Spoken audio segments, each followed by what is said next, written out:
समागतपिष्टन्तमानन्दकन्दं परब्रह्मलिङ्गं भजे पाण्डुरङ्गं पाण्डुरङ्गा करू प्रथम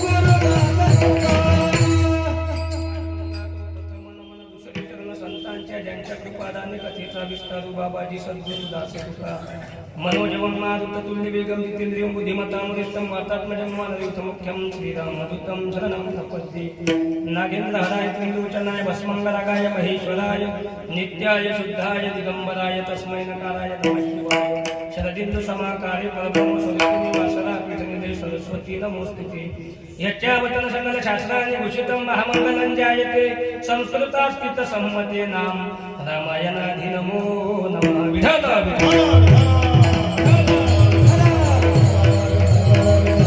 विष्णु गुरुदेव महेश्वरा गुरु साक्षात परब्रह्म तस्मै श्री गुरुवे नमः जयांचे केली स्मरण होय सकल विद्यांचे अधिकरण तेची वंदू मी श्री चरण श्री गुरूंचे ते नमस्कार मी आता ओम नमो ज्ञानेश्वरा करुणा करा दयाळा तुमचा अनुग्रह लादलो पावन साधू चराचरी आता वंदू रंग भूमिका कीर्तने उभे होती लोका टाळम रंग श्रुती रेखा त्या माझे नमन दंडवता दौराम तपोवनादि गमनम हत्वा मृगम कांचनम वैदेहीहनम जटायुमरणम सुग्रीव संभाषणम वालिनदलनम समुद्र तरणम लंकापुरी दाहनम पश्चात रावण कुंभकर्णादि हरणम एतब्दि रामायणम रायगडी मंदिरी वसे माझा राया रायगडी मंदिरी वसे माझा राया चरणासी अर्पितो जन्म ही काया जगदीश्वरासी जोडली ज्याची ख्याती प्रथम वंदितो तुम्हा छत्रपती जेने धर्म जितविलाची बळी तो संभाजी जानमवाली का अवतरला जयाची या कुळी तया छत्रपतीची या चरण कमळी साष्टांग नमन करीत राजमाता ती जानमावली जिच्या उदरी प्रसवले छत्रपती तया राजमाता जिजाऊची या चरण कमळी साष्टांग नमन करीत सो नमो जन्मभूमी जिथे जन्मलो मी नमो कर्मभूमी जिथे वाढली नमो अलंकापूर भूमी जिथे ज्ञान पावित्र झालो आम्ही नमो भारत भूमी देह तुमच्याच कामी सिया राममय सब जग जानी करो प्रणाम जोनी जुग पानी जोडो निया कर चरणी ठेवी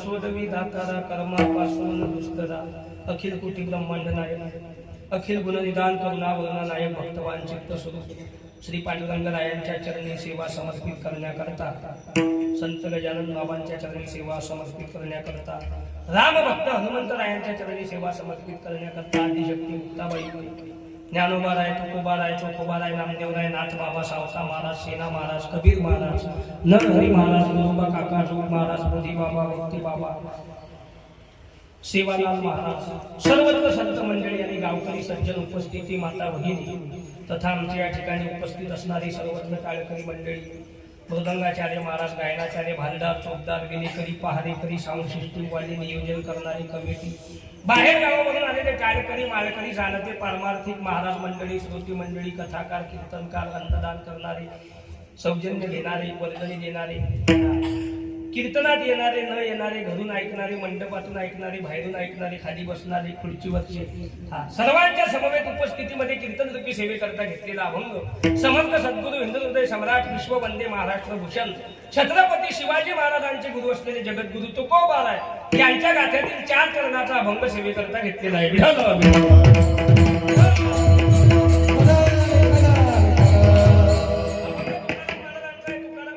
गाथ्यातील आहे 4 चरणाचा आहे. पांडुरंगासमोर उभं राहून प्रार्थना करणारा अभंग आहे.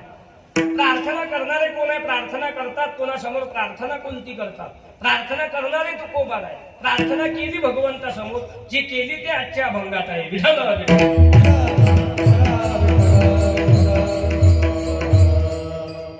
आपलं हे दारव्हा गाव आणि या दारव्हा शहरामध्ये, दारव्हा गावामध्ये सुरू असलेला, सालाबादप्रमाणे सुरू असलेला संत गजानन बाबांच्या प्रकट दिन महोत्सव सोहळ्यानिमित्त गेल्या 25 वर्षापासून हे 26वं वर्ष ज्ञानेश्वरी निरूपण व अखंड हरिनाम संकीर्तन सप्ताह आपल्या इथं संपन्न होत आहे. सर्व तरुण मुला मुलींचं भाग्य आहे, आपल्या आई वडिलांची पुण्य आहे, गजानन बाबाचा आशीर्वाद, सर्व गावकरी मंडळींचं चांगल्या प्रकारे प्रतिसाद, चांगल्या प्रकारे सहकार्य, पंचक्रोशीतील टाळकरी माळकरी श्रोते मंडळींचा चांगल्या प्रकारे प्रतिसाद, हा कार्यक्रम आपल्या गावामध्ये सुरू आहे.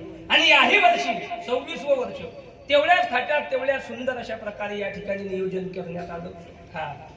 26वं वर्ष, 26व्या वर्षीचा 4था दिवस आणि 4थ्या दिवसची कीर्तन रूपी सेवा माझ्या वाटेला आली असून परी माझ्या दैवा पारणा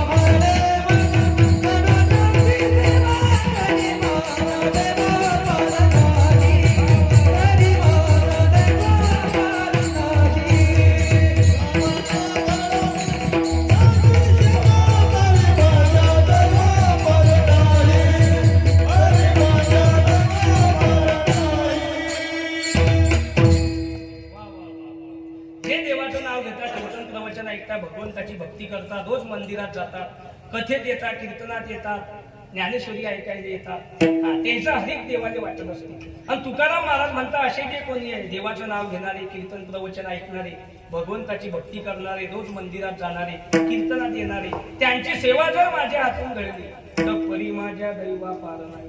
माझ्यासारखा भाग्यवान कोणी नाही. तुकाराम महाराज म्हणतात जे देवाचं नाव घेतात, कीर्तन ऐकतात, त्याची सेवा माझ्या हातून घडली तर. मग आज आपण सगळे या ठिकाणी कशासाठी आलो? झोपले काय? कीर्तन ऐकायला आलो, बरोबर आहे की नाही? बोलत जा. मग आपलं हरिक देवाले वाटते की नाही? जे देवाचं नाव घेतात, कीर्तन ऐकतात, भगवंताची भक्ती करतात, त्याचं हरिक देवाले वाटते. आपण कीर्तन ऐकायला आलो, आपलाही हरिक वाटते. पण कीर्तनाचा नियम आहे, कायेनं वाचेनं आणि मनानं जो कीर्तन ऐकते त्याचा हरिक देवाले वाटते. कायेनं म्हणजे हातानं टाळी वाजली पाहिजे, तोंडानं देवाचं नाव घेतलं गेलं पाहिजे, कीर्तनात माणूस रंगून गेला पाहिजे, असं जो कीर्तन ऐकते त्याचा हरिक देवाले वाटते. टाइमपास म्हणून येणं वेगळं, महाराज पायासाठी येणं वेगळं, आणि खास कीर्तन ऐकायसाठी येणं वेगळं. नियम आहे कीर्तनाचे. चांगलं असलं तर बसून आहे, तर मागच्या मागे गायब होण्यासाठी येणं वेगळं. महाराज बी दिसले पाहिजे, तंबाखू खाता आली पाहिजे, अशा ठिकाणी बसणं वेगळं, आणि खास कीर्तन ऐकायसाठी येणं वेगळं. नियम आहे कीर्तनाचे. घरी 11 वाजता झोप येत नाही म्हणून इकडे खुर्ची गुतवणं वेगळं, घरून हुसकून दिलं म्हणून इना घेणं वेगळं, आणि खास देवाचं नाव घ्यासाठी इना घेणं वेगळे. नियम आहे कीर्तनाचे. रोज पंगत आहे म्हणून इकडेच फळकणं वेगळं, थंडी वाजते म्हणून दुसऱ्याने चिटकून बसणं वेगळं,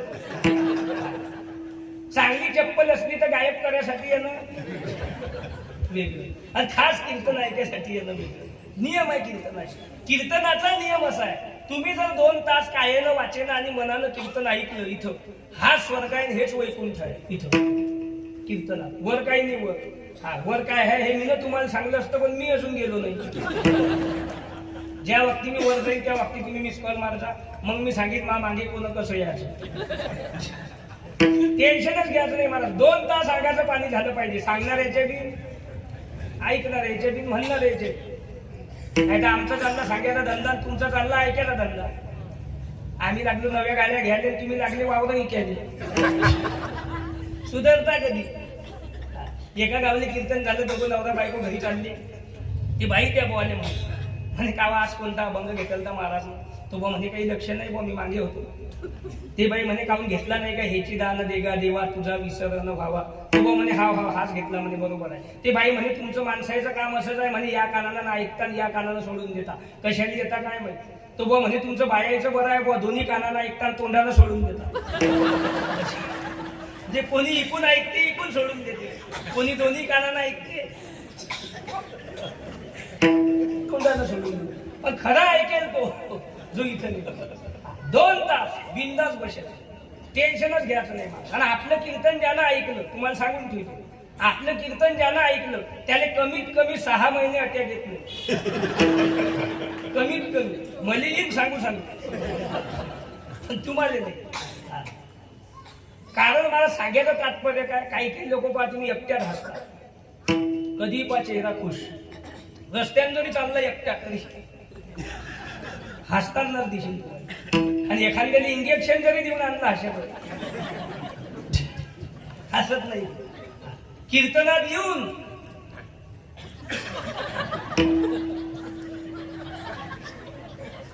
कोणी म्हणे टॅचू आहे का कपड्याच्या दुकानापुढचा.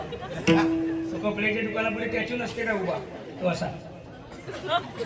त्याच्यातून आपल्यात काय फरक आहे. 2 तास आगाचं पाणी झालं पाहिजे. हे म्हणणं माझं नाही, देवाचं म्हणणं आहे. वृक्षाचे ही पानं हाले ज्याची सत्ता राहिली अहंता मग पोटी. भगवंताच्या आज्ञेशिवाय झाडाचं पान बी हलू शकत नाही.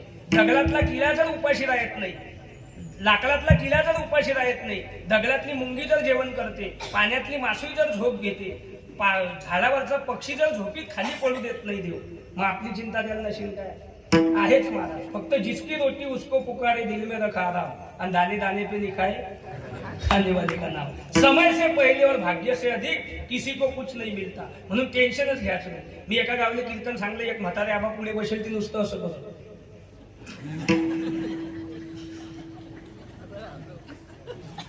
आता मला वाटलं त्याचा खूप अभ्यास आहे.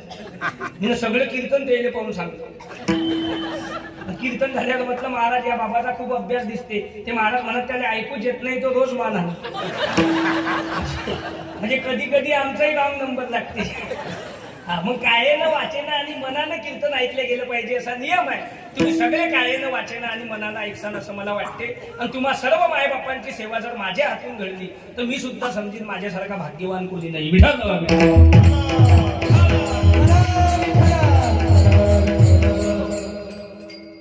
चला प्रार्थना करणारे तुकोबार आहे. अभंगाला सुरुवात. प्रार्थना करणारे तुकोबार आहे. प्रार्थना केली भगवंतासमोर, जे केली ते अभंगात आहे. जे प्रार्थना करतात ते बी सामान्य नाही, आणि ज्याच्या पुढे केली तो त्याच्याही पेक्षा सामान्य नाही. आयुष्यात एक गोष्ट लक्षात ठेवायची, दोस्ती करणं असली तर मोठ्याशीच करायची, आणि दुश्मनी करणं असली तर मोठ्याशीच. पहिला नाही. दोस्ती करणं असली तर मोठ्याशीच, दुश्मनी करणं असली तर मोठ्याशीच. विकार घुंगराच्या नादी लागून फायदा काय. मंबाजी बुवानी तुकाराम महाराजांना त्रास दिला नसता, त्याचं नाव कीर्तनात कोण घेतलं नसतं. केशोबा खेचराने ज्ञानोबा रायांच्या झोळीत शेण टाकलं नसतं, आज त्याची कीर्ती अमर राहिली नसते. म्हणजे मोठ्यासोबत दुश्मनी केली, फायदाच झाला की. आपलं तसं आहे काय, ज्याच्या अंगात कपडे नाही त्याने म्हणे फाडून टाकी. आता त्याने घालेलंच नाही, तू काय फाडतो त्याचं. तो पहिलेच मोकळा. हा काय म्हणते फाडून टाकी, आणि जो फाडून टाकीन म्हणते त्याचा मागून पॅन्ट फाटेल. मग त्याने फाडतो तर मागचा कोण शिवी. दोस्ती करणं असली तर मोठ्याशीच, आणि दुश्मनी करणं असली तर मोठ्याशीच. रावणाचं शिकाणं रावणाचं, बायको पाहून नेली पण याची त्याची नाही, देवाची. चलो गेला सीता घेऊन पडून. फायदा झाला. काय होईल. कपी कुळ उद्धरिले, मुक्त केले राक्षस. वानराच्या कुळाचा उद्धार झाला, राक्षसायले मारून मोक्ष दिला. फायदाच झाला की नाही. आपलं तसं आहे काय, 40 लाखाचा बंगला बांधला आणि पाणी मारणाराचे पैसे बुडवले. पा भिकारी. बंगला केवढ्याला बांधला? 40 लाखाचा. आणि ज्यानं बिचाऱ्यानं भीतीवर उभं राहून पाणी मारलं त्याचेच 2000 डुबून टाकले. मग तू एक धमक आहे तर लाईट बिल डुबून पाय बरं कसा अंधारात झोपतो. दोस्ती करणं असली तर मोठ्याची आणि दुश्मनी करणं असली तर मोठ्याची. या ठिकाणी ज्याच्या पुढे प्रार्थना करता तो मोठाच आहे.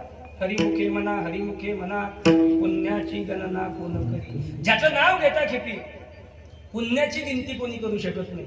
त्याच्या पुढे प्रार्थना करतात. पण जे करतात ते बी सामान्य नाही. अनुदेनू या ठोकळा तुका आकाशा एवढा. अनु इतके लहान आणि आकाशा इतके मोठे तू उभा आहे. ते प्रार्थना करतात. एकदा भगवंताने 18 पगड जातीचे संत उभे केले आणि कोणीतरी मला काहीतरी मागेल म्हणून सर्वांकडे भगवंत आतुरतेने पाहता. मागण्याची आस पाहे मुखाकडे चिंतिल्या रोकडी मनोरथ. सर्वांकडे पाहता कोणीच काही मागत नाही महाराज.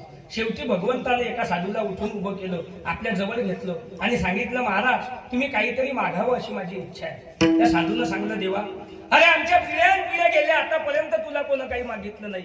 आणि मी जर तुला काही मागण्याचा प्रयत्न केला देवा तर आमची संताची जात मला जातीत ठेवणार नाही. देवानं सांगलं तुम्ही एखादं घर मागा अशी माझी इच्छा आहे. महालासारखं घर देतो. त्या साधूनं सांगलं देवा घर देऊन काय करतो. घरदार शेतीवाडी मोटार गाडी किती दिवस टिकणार आहे. तुम्ही इतिहासात तरी ऐकलं काय श्रीमंत मेलान बंगला खूप रडे. सगळे घर समजत बो आपण बंगला काही ऐके ना. किंवा बंगल्याची मालकीन मेलीन शाळेचं कपाट नदीला पळत गेलो. आता बाई तर चालल्या बो आम्हाला कोण नेशील चाललं कपाट पळत. ऐकलं कधी.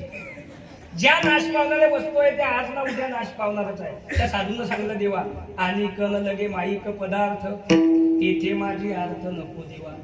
प्रार्थना करतात काही देऊ नको देवा नाश पावणाऱ्या वस्तू. देवानं सांगलं नाश पावणाऱ्या वस्तू देत नाही पद देतो. ग्रामपंचायतच्या सदस्यापासून तर राष्ट्रपती लोक कोणतंही पद मागा. त्या साधूनं सांगलं देवा पद देऊ नको हा कलियुग आहे. आणि कलियुगात माणसं इतके बेईमान झाले. सकाळी याच्याकडून भजे खातात, दुपारी याच्याकडून चहा पितात आणि संध्याकाळी तिसऱ्याकडून 90 मारून बंद्या गावाने शिया देतात. इतके बेकार लोक कलियुगात झाले. तू काय करतो कलियुगातलं पद देऊ. आणि आतापर्यंत कोण्या पदाने लोकांना चांगलं म्हटलं आमच्या सहित. आम्हाला तरी चांगलं म्हणता का लोक. नुसतं कीर्तनाले निघले कुकले खेळ आहे का. म्हणजे कोणाले ना कोणाले काही ना काही नाव ठेवेलच आहे. नाव ठेवेल नाही असं एक बी पद नाही. आणि आपल्याला फक्त पद पाहिजे. पैका बायका आणि प्रतिष्ठा चौथा रोगच नाही कोणाला. आणि जन्माले आल्यापासून तर मरेपर्यंत आपल्याला 4 पदवी आहे. किती 4. जन्माले आले कुमार, लग्नावर आले आमच्या येथे श्री हरीचे कृपे करून आमचे चिरंजीव, मग श्रीमान. आणि मग कळवण्यात अत्यंत वाईट वाटते की हे शेवटची पदवी कैलासवासी स्वर्गवासी. आता नरकवासी कोणी लिहत नाही फोटोवर पण तिकडे एखादा गेल्याशिवाय नाही. ही शेवटची पदवी आहे आपली. कोण खाते आपल्या पदवीले. आणि चिरंजीव लगन पत्रिकेत लिहू नाही कारण चिरंजीव त्याले म्हणतात जे कधी मरत नाही. चिरंजीव फक्त 7 झाले. किती 7. अश्वस्थामा बलिर्व्यासो हनुमानशे विभीषण कृपा परशुरामस्य सप्तैता चिरंजीवीनम. अश्वस्थामा बली राजा व्यास मुनी कृपाचार्य परशुराम हनुमान आणि विभीषण हे 7 जण चिरंजीव आहेत. आज बी जगामध्ये आहे. हे जेवढे भूत काढताना लोक सगळे मंत्र हनुमंत राहायचे. अजून बी आहे जगात 7 जण चिरंजीव आहेत. अश्वस्थामा बलिराजा व्यासमुनी कृपाचार्य परशुराम हनुमान आणि विभीषण. आपले पोरं चिरंजीव नाही. आपल्या मुलांच्या लगन पत्रिकेत लिहायचं जर लगन जुळलं तर होत नाही. यदा कदाचित एखाद्याचं जुळलं काही माही सांगू तर लगन पत्रिकेत लिहायचं आमच्या येथे श्री हरीचे कृपे करून आमचे पुत्र चांगला असला तर सुपुत्र लिहू. थोडी क्वालिटी डीम असली मग कुपुत्र. आणि एकदमच भंगार असेल तर मग आमची औलाद. कारण तेही नाही लिहिलं तर चालते. आपण लिहितो आमच्या येथे श्री हरीचे कृपे करून आमचे चिरंजीव. आणि 10-15 वर्ष गेली की कळवण्यात अत्यंत वाईट वाटते की उचललं. मग जे मरत नाही त्याने चिरंजीव म्हणतात. आपल्याला घरात पदवी आहे. अण्णा नाना अप्पा सिरियल नंबर नाही. अण्णा म्हणजे आणतच राहा. नाना किती आणलं तर भागत नाही. एकदम म्हाताऱ्या माणसाला म्हणता अप्पा, म्हणजे अणू थंडेगार झाले की अप्पा, आणि कोणता नातू काही शेया देऊन नुसते गप्पा. काही लोकांच्या घरी गेलो की आम्हाला म्हातारा दाखवतात, खाटेवर असते म्हातारा, खाट टाके त्याच्यावर म्हातारा. आपल्याला म्हणतात जय हरी महाराज, आपण म्हणा जय हरी, या इकडे या. आपल्याला वाटते घरगीर दाखवत असेल, या या आपण या 2 मिनिटे या. जासान आपण म्हातारा खाटीवर पडेल, नुसतं पाहिजे पाहुणे. आपण म्हणा जय हरी. 110 वर्षाचे आबा आहे आमचे. हा, सगळे गेले आमच्या घरातले, हेच राहिले. जुनं खोड, आमच्याकडे म्हणतात जुनं खोड. सगळे गेले आमच्या घरातले, हेच राहिले. हा, परवा दिवशीच वाढदिवस झाला, 110 वर्षाची झाली. म्हटलं बरोबर. म्हटलं त्याच्या गळ्यात माळ आहे काय? म्हणे नाही ले. म्हटलं मग ठेवला कशाला इतके दिवस? 120 वर्षाचा होऊन जर त्याने नाताचा उद्धार समजत नाही, त्याने कुळाचा उद्धार समजत नाही, कथेशी त्याचं घेणं देणं नाही, हरिपाठाशी दुर्दुर्लभ संपर्क नाही, कीर्तन त्यानं कधी ऐकेल नाही, तो आज बी गोटे बांधून हिरीत फेकला. त्याच्यापासून काही जरत नाही. 120चं घरात ठेवून कोपरा गुतवल्यापेक्षा 60 वर्षाचे 2 ठेवा पण माळ करी. दिवस ज्या दिवशी भाकर नाही त्या दिवशी उपाशी झोपा, ज्या दिवशी झोपायला गादी नाही जमिनीवर झोपा, पण 100 दिवस कोला होऊन जगल्यापेक्षा 10 दिवस जगा पण वाट म्हणून जगा. ह्याच प्रगट दिनाच्या हार्दिक शुभेच्छा. चालताना असं त्याला दोघांना रामराम केला पाहिजे, बसताना असे बसा, 2 माणसं जवळ येऊन बसले पाहिजे, आणि मरताना असं मरा ज्याला समजलं आपण मेलो त्याच्या डोळ्यात खळखळा असू आले पाहिजे. ह्याच प्रगट दिनाच्या हार्दिक शुभेच्छा. थोडेच दिवस. कारण ही महाराष्ट्राची माती आहे, ही महाराष्ट्राची संस्कृती आहे. महाराष्ट्राची संस्कृती कशी आहे? भिकाऱ्याची झोळी भरणारी आहे, चिमण्यांना दाणे टाकणारी आहे, कुत्र्याला भाकर टाकणारी आहे, मांजरला आपल्या घरातल्या लेकराच्या दुधातलं दूध पाजणारी आहे, गाईच्या पायावर पाणी ओतणारी आहे, गाईची पूजा करणारी आहे, शूरांना मुद्रा करून गजानन बाबासारख्या संतांना लोटांगण घालणारी भूमी महाराष्ट्राची आहे. आणि त्या मातीत आपला जन्म आहे. म्हणून इथे जीवन जगत असताना थोडेच दिवस पण क्वालिटी. साऊंड सिस्टीम पहा, 2च बॉक्स, 1च माणूस, कोणी बारीक चिरी, पण आवाज वा वा. खरंच आवाज बसेला. आमचे रोज कार्यक्रम चालू आहे महाराज. आमचं टायमार जेवण नाही, झोप नाही, आराम नाही. सलाईला घेऊन इंजेक्शन घेऊन चाललं, पण आता धंद्याचा महिना आहे, बंद बी ठेवता येतो. हे गेल्यावर पण काय आहे, मग तुमचाही फोन नाही ना, आम्ही लावला तर तुम्ही उचलत नाही. डेंजर काम आहे. 2च बॉक्स आहे बिचारे, क्लिअर आवाज आहे. एकूण 6 बॉक्स, वर 12 भोंगे. इकून बाबा बोलले तर तिकून बाईचा आवाज निघेल. त्याची किंमत नाही, थोडंसं पण क्वालिटी. दूध अर्धा शिंगलच पेलं पाहिजे, पण बिन पाण्याचं. 2 शिंगल दूध, 3 गिलास पाणी, डबले घेऊन पाऊस नको. थोडंच पे पण क्वालिटी. शेती 2च एकर, 8 क्विंटल सोयाबीन, 9 क्विंटल गहू, 12 क्विंटल कापूस, 9 क्विंटल तूर. 20 एकर वावर, 5 एकर गाजरे गवत, 5 एकर इडी बाबुली, 5 एकर नदीत वाहून गेलं, राहत 5 एकरावर मारा चालल्या बहीण भावाच्या. तुम्हाला राखी बांधून दाखवून, तुम्हाला कुंकू लावून दाखवून, तुम्हाला दाढी फडकून दाखवून. थोडस पण क्वालिटी. असं थोडेच दिवस जगायचं. 120 आणि 130 चांगदेव बनूच नको, थोडंच पण उत्तमची पोरग एकच, पण शिवाजी राजासारखं, संभाजी राजासारखं, गजानन बाबासारखं, ज्ञानोबा तुकोबासारखं, मृदंगाचार्य, गायक, सीमेवर, बॉर्डरवर, शेतीत, सर्व्हिस मध्ये, डॉक्टर, इंजिनियर, वकील, प्राध्यापक, पोलीस, SP, मृदंगाचार्य, गायक, विनेकरी, टाळकरी, माळकरी, वारकरी, कथाकार, कीर्तनकार, साऊंडवाला, एकटं बकरे मागे, पण कुठीतरी तो पाहिजे. नाही एक बाई दुसऱ्या बाईने म्हणे तुम्हाला किती मुलं आहे? म्हणे मला 2 आहे बाई. म्हणे तुले? म्हणे मला 8 आहे. म्हणे 8? म्हणे हा. म्हणे तुमचे 2 काय करता? काही नाही म्हणे, एक पकवास वाजवते, दुसरा गायन करते. म्हणे तू 8 काय करता? काही नाही म्हणे, 6 जेलमध्ये आहे, 2चं पकडवालन सुटलो. असे नमुने आठवले भेटा काय? नमुना एकच, पुत्र दामाचा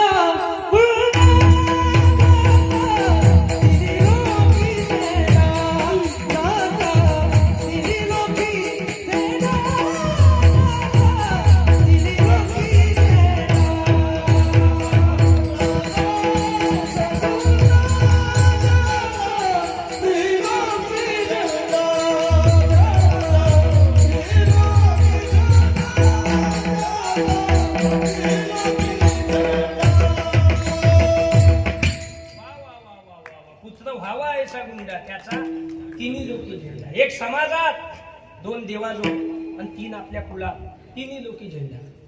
हा नाही तर पोरं 11 आणि म्हातारा दिंडीत नसते झाले तर पुरत असतो. ज्याले 11 आहे तोही चौकदारच आहे, ज्याले कोणी नाही तोही झेंडा घेऊनच आहे. मग ज्याले नाही आहे तोच बरा आहे ना. थोडंच पण क्वालिटी.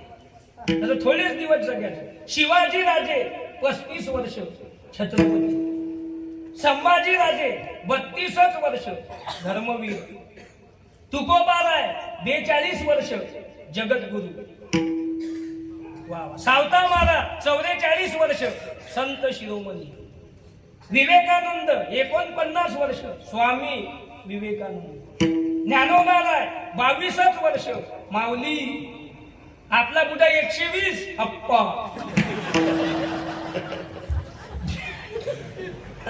आणि आज आपण सगळे मागे महाराज, याचं कारण एकच आहे, आपल्याला ज्ञान नाही. काय नाही आपल्या लोकांनी, ज्ञानच नाही.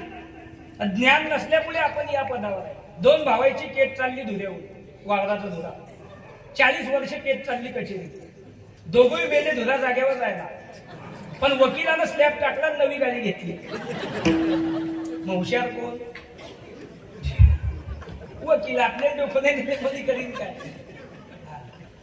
2 भावाच्या मारामाऱ्या झाल्या, यानं त्याने ठेवून दिली, त्याने याने ठेवून दिली. लोकांना आवडलं. खूप मारामारी झाली. पोलीसची गाडी आली, दोघांनी बसवलं पोलीस स्टेशन मध्ये, घेऊन गेले. रातभर अंदर ठेवलं पोलीस स्टेशन मध्ये. सकाळी बाहेर काढलं. दोघांनी समजून सांगलं, याच्याकडून 20,000 घेतले, त्याच्याकडून 20,000 घेतले, घरी जा, परत असं करू नका. एक कान फट्ट्यात कितीने बसली?